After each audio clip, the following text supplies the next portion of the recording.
اللہ رب العزت نے ہمیں بھی ایک ہیرا دیا ہے کہ کیا نام ہے اس کا، ارشد ندیم.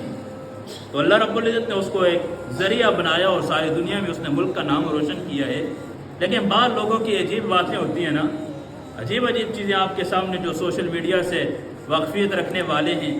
کوئی آتا ہے جی ارشد ندیم کا تعلق بریلویت سے ہے، کوئی کہتے ہیں کہ دیوبندی سے ہے، کوئی کہتے ہیں جماعت اسلامی سے ہے، شیعہ کہتے ہیں وہ شیعہ تھا.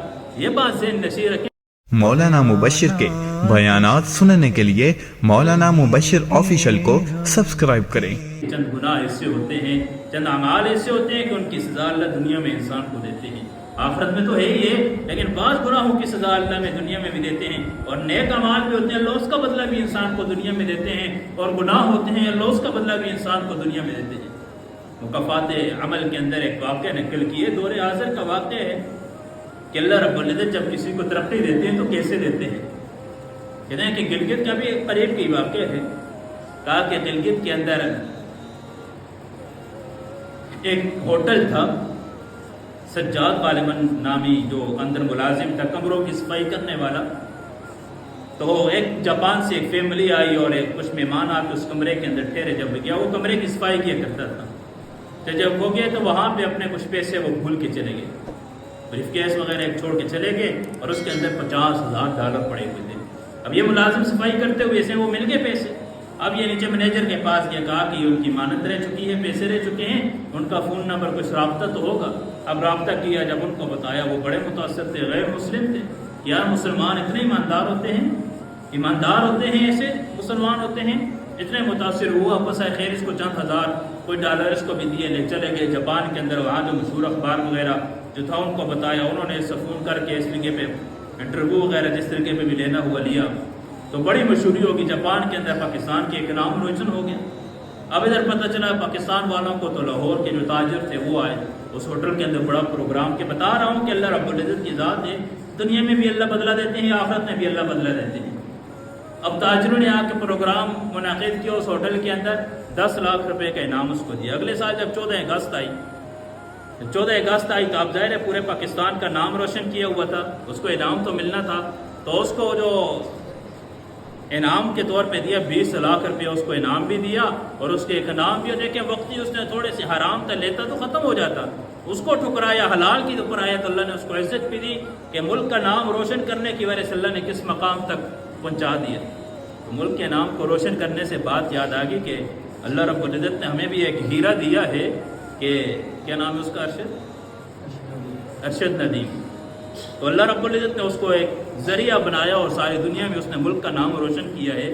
لیکن بعض لوگوں کی عجیب باتیں ہوتی ہیں نا، عجیب عجیب چیزیں آپ کے سامنے جو سوشل میڈیا سے واقفیت رکھنے والے ہیں.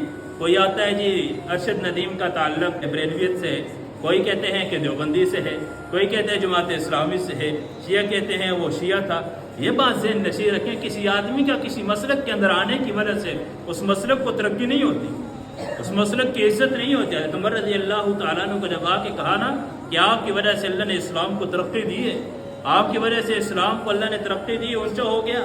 حضرت عمر کہنے لگے میں تو وہ تھا جس کو اونٹ چرانے نہیں آتے، میری وجہ سے کیا ترقی ہوئی؟ اس اسلام کی وجہ سے، اس دین کی وجہ سے اللہ نے مجھے ترقی دی ہے. نبی کے قدموں میں آیا، اسلام کے ساتھ چپکا، اللہ نے مجھے 22 لاکھ مربع میل کا حکمران بنایا ہے، اللہ نے مجھ سے دین کا کام لیا. اسلام کی وجہ سے میری ترقی نہیں، میری ترقی ہوئی ہے. یہ نہیں ہے کہ میری وجہ سے اسلام کی ترقی ہوئی. اب ارشد ندیم کا کارنامہ بہت اونچا ہے، وہ مبارکباد کا مستحق، بہت اونچا اس کا کارنامہ ہے. لیکن یہ مطلب نہیں ہے کہ اگر وہ کسی مکتب کسی مسلک کے ساتھ جڑے گا تو اس مسلک کی ترقی شمار ہوگی. ایسی بات ہرگز نہیں ہے. خیر وہ جس مسلک سے اس کا تعلق ہے وہ اپنی جگہ کی بات ہے، اس انسان کو اس سے کیا خیر. یہ اس کی بہت بڑی بات ہے، اس کا آنا، سب سے پہلے ایئرپورٹ سے اتر کے رائمنڈ جانا، بزرگوں سے دعا کروانا، یہ بہت بڑی بات ہے. اچھا بعض لوگ اعتراض کرتے ہیں کہ مولانا طارق جمیل صاحب کے اوپر. اب موضوع شروع ہو گیا، بات کر لیتا ہوں کہ مولانا طارق جمیل صاحب نے جی ارشد ندیم کو اتنے لاکھ روپے انعام دیا ہے، اس نے ملک کا نام روشن کیا ہے. تو حافظ ابوبکر نے بھی تو ملک کا نام روشن کیا، اس کو انعام کیوں نہیں دیا؟ پہلے ایک بات یاد رکھیں، سیاسی اختلاف اپنی جگہ کی بات ہے. جس انسان نے یہ تحریر لکھ کے مشہور کی ہے نا، شائع کی ہے سوشل میڈیا کے اوپر، پہلا یا تو اس کا تعلق سیاست سے ہوگا، جس نے بھی لکھی ہے. سیاسی کسی مسلک سے مولانا سے اختلاف ہوگا، وہ بڑاس نکالنے کے لیے اس نے یہ بات لکھی ہے. جس نے بھی لکھی ہے وہ علم کی کمزوری کی وجہ سے اس نے یہ بات لکھی ہے. دیکھیں اس کا تعلق نہ واجب ہے نہ فرائض سے اس کا تعلق نہیں ہے. تو 5 بچے ہیں، اگر پانچوں کے 5 پہلی پوزیشن لے رہے، آپ میں سے کوئی اٹھ کے ایک بچے کو 10 روپے انعام دے رہا ہے اور باقی 4 کو نہیں دے رہا، تو آپ مجرم تو نہیں ہے بھائی، آپ نے اس کو کیوں نہیں دیا؟ تو بھائی آپ کی مرضی، آپ جس کو انعام دیں، آپ سے کوئی پوچھنے والا نہیں. اس کا تعلق کچھ فرائض اور واجبات سے تھوڑی تھا. اور پھر دوسری بات یہ ہے کہ مولانا نے اگر اس کو نام دیا ہے تو اس کے پیچھے مولانا سے آپ نے جا کے پوچھا کیا حکمت تھی، کیا حکمت تھی. حافظ ابو بکر تو تھا یہ قرآن کا حافظ، تھا وہ دین سے جڑا ہوا تھا، وہ تو پہلے سے ہی دین کے ساتھ چپکا ہوا ہے. اللہ نے اس کو تو بہت بڑا مقام اور مرتبہ دیا. یہ ہرگز یہ مطلب نہیں ہے کہ مولانا طارمی صاحب نے ایک کھیل والے کو ترجیح دے دی قرآن والے کے اوپر. اس کا یہ مطلب تھوڑا ہی ہے. کیا معلوم مولانا کی کیا حکمت ہے، اس کو انعام دے کے اپنے قریب کرنا چاہتے ہیں. اب اس کو اپنے قریب کر کے اس کو دین دے کے نا. جنید جمشید کس ماحول میں تھا، مولانا نے اس کو اپنے قریب کر کے کہاں سے کس جگہ لے کر آئے. جتنے بھی دیکھ لیں، بڑے بڑے دیکھ لیں، آپ کے سامنے ہیں. معلوم نہیں وہ کس دین کے ساتھ تھا، تو وہ مسلمان ارشد ندیم جیسے بھی مسلمان تھا، لیکن مولانا نے اس کا اکرام کیا، اس کو اپنے پاس بلایا، اس کو عزت دی. مولانا اس سے تعلق بنا کے اس کو آگے کتنا اونچے لے کے جانے چاہتے ہیں.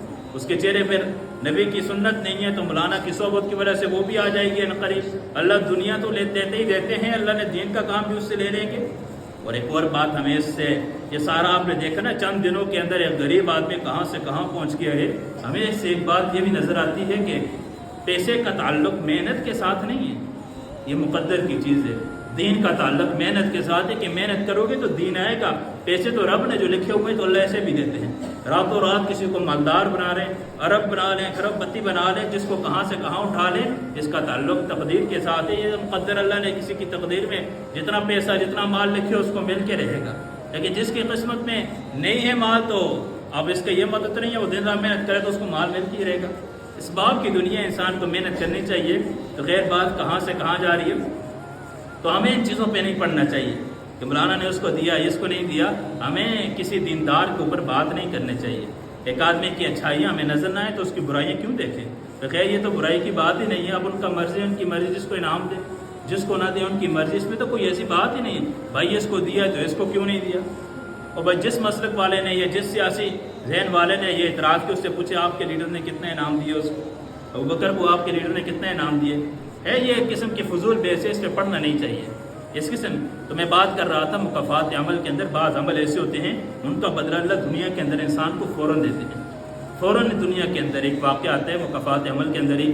ایک کتاب ہے اس کے اندر ایک واقعہ نقل کیا ہوا ہے.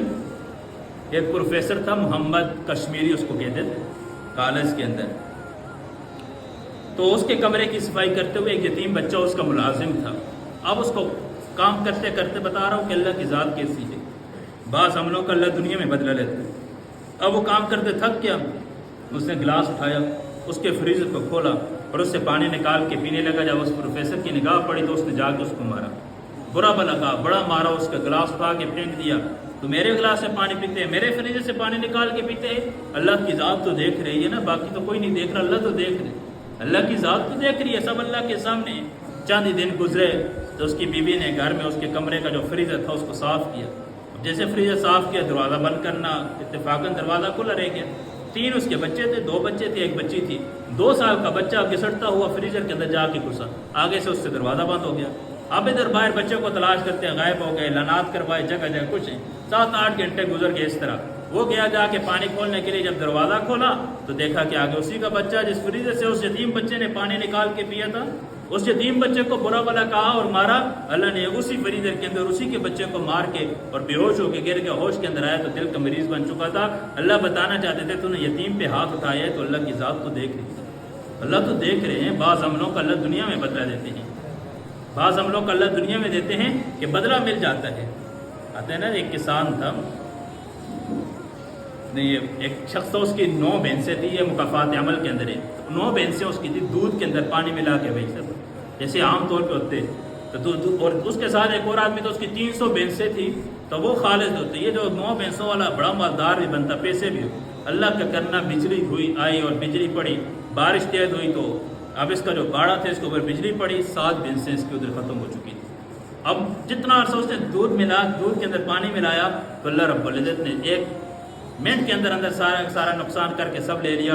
وہ 300 بھینسوں والا اللہ نے اس کا کچھ نقصان نہ کیا اور بتا دیا کہ جو انسان دنیا کے اندر جیسا کرے گا، برائی کرے گا تو اس کا بدلہ بھی دنیا میں فوراً پائے گا، اور نیک اعمال کرے گا تو اللہ اس کا بدلہ بھی انسان کو دنیا کے اندر دے گی. اللہ رب العزت عمل کرنے کی توفیق عطا فرمائے. وآخر دعوانا الحمدللہ رب العالمین. بیانات رہیں گے ہمیشہ.